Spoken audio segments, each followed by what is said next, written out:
Assalamualaikum warahmatullahi wabarakatuh. Bagaimana kabarnya anak-anakku sekalian? Baik, dalam pertemuan kali ini masih bersama Bu Nur. Kita akan membahas tentang keberagaman masyarakat Indonesia dalam bingkai Bhinneka Tunggal Ika.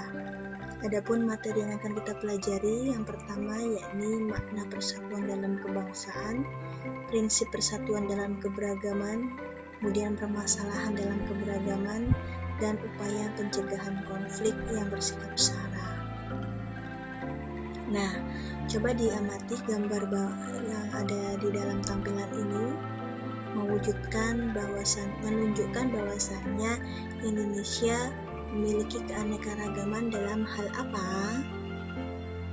Baik, benar sekali, dalam hal kebudayaan, ya, tersebar dari pulau ujung sampai ke ujung, dari Sabang sampai Merauke. Kita memiliki berbagai macam adat istiadat dan kebudayaan dari setiap wilayah masing-masing.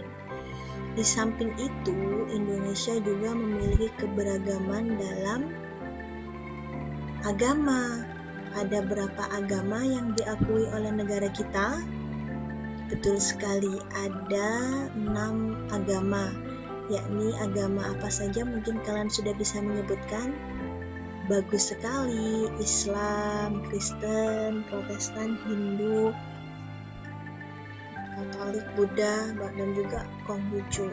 Oke, dalam hal persatuan dalam keberagaman masyarakat Indonesia bisa kita pelajari terkait dengan keberagaman Indonesia itu mengisyaratkan adanya suatu persatuan dan dari perbedaan-perbedaan yang ada.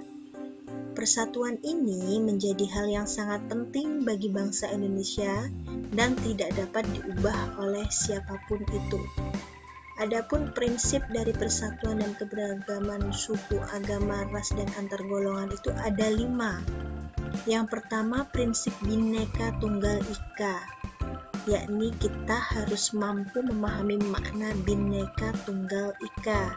Kalian tahu apa itu Bhinneka Tunggal Ika artinya?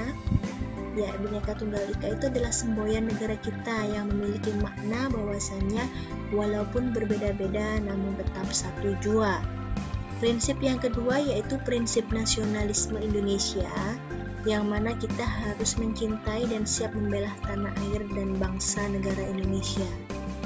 Kemudian prinsip yang ketiga yakni prinsip kebebasan yang bertanggung jawab, yang mana dalam prinsip ini kita harus dapat mempertanggungjawabkan apa yang telah kita lakukan dan kita perbuat di hadapan Tuhan, sesama manusia, dan juga bangsa dan negara. Prinsip berikutnya yaitu prinsip wawasan Nusantara yang berisikan tentang cara pandang bangsa terhadap ilmu politik, ekonomi, sosial, budaya, pertahanan, dan juga keamanan. Selain itu, sebagai bangsa Indonesia juga harus memiliki tekad untuk mencapai cita-cita pembangunan nasional.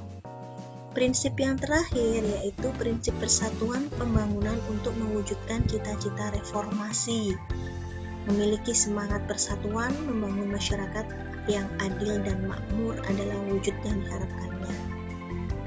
Telah kita ketahui bersama bahwasannya Indonesia merupakan negara kepulauan yang sebagian besar wilayahnya dihuni oleh berbagai etnis atau suku dengan adat istiadat yang berbeda. Nah, perbedaan-perbedaan yang ada mencakup dari berbagai bidang.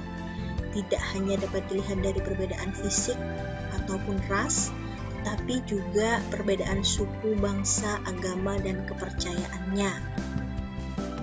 Dalam hal perbedaan-perbedaan itu tadi akan menyebabkan suatu masalah yang dapat muncul dari berbagai macam keberagaman masyarakat Indonesia. Masalah-masalah ini disebut sebagai konflik. Nah, dalam Kamus Besar Bahasa Indonesia, konflik diartikan atau didefinisikan sebagai percekcokan, perselisihan, atau pertentangan, yang mana terdapat beberapa sikap yang dapat menyebabkan konflik. Yang pertama yaitu primordialisme yang berlebihan. Apa itu primordialisme? Ya, yang mana pandangan berpegang teguh pada hal-hal yang dibawa sejak kecil, baik mengenai tradisi ataupun adat istiadat, maupun segala sesuatu yang ada di lingkungan pertama. Kemudian etnosentrisme, yaitu suatu pandangan yang menganggap bahwa suku bangsanya sendiri itu lebih unggul dan lebih bagus dibandingkan dengan suku yang lain. Kemudian diskriminatif, stereotip, fanatisme, dan juga eksklusivisme. Nah, ini adalah sikap-sikap yang bisa menyebabkan konflik. Surjono Sukamto menyebutkan 5 bentuk khusus konflik yang ada di dalam kehidupan masyarakat. Yang pertama yaitu konflik antar suku. Dalam konflik antar suku ini yaitu pertentangan antara suku yang satu dengan suku yang lain. Hal ini penyebabnya biasanya adanya perbedaan dari adat istiadat, budaya ataupun sistem kekerabatan dan juga norma sosial dalam kehidupan masyarakatnya. Contoh konflik antar suku yang pernah terjadi yaitu di wilayah kasus Sampit. Kemudian konflik antar agama yang mana pertentangannya terjadi antar kelompok agama yang atau berkeyakinan tertentu. Kemudian konflik antar ras yang mana antara ras yang satu dan ras yang lain terjadi pertentangan, sehingga dapat disebabkan karena adanya sikap rasialis, yaitu memperlakukan orang berbeda-beda berdasarkan rasnya. Kemudian yang terakhir adalah konflik golongan.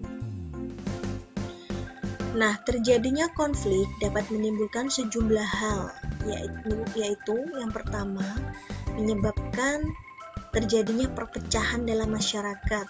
Yang kedua, mengakibatkan kerugian harta benda dan korban manusia. Yang ketiga, menyebabkan kehancurannya nilai-nilai dan norma yang ada di dalam kehidupan bermasyarakat. Yang keempat, terjadinya perubahan kepribadian dalam diri atau jiwa seseorang. Yang kelima, yakni adanya dominasi dari suatu kelompok tertentu ke dalam kelompok yang lainnya. Baik, itu adalah pertemuan kita hari ini. Sekian dari saya, silahkan dipelajari lagi dan kita lanjutkan di pertemuan berikutnya.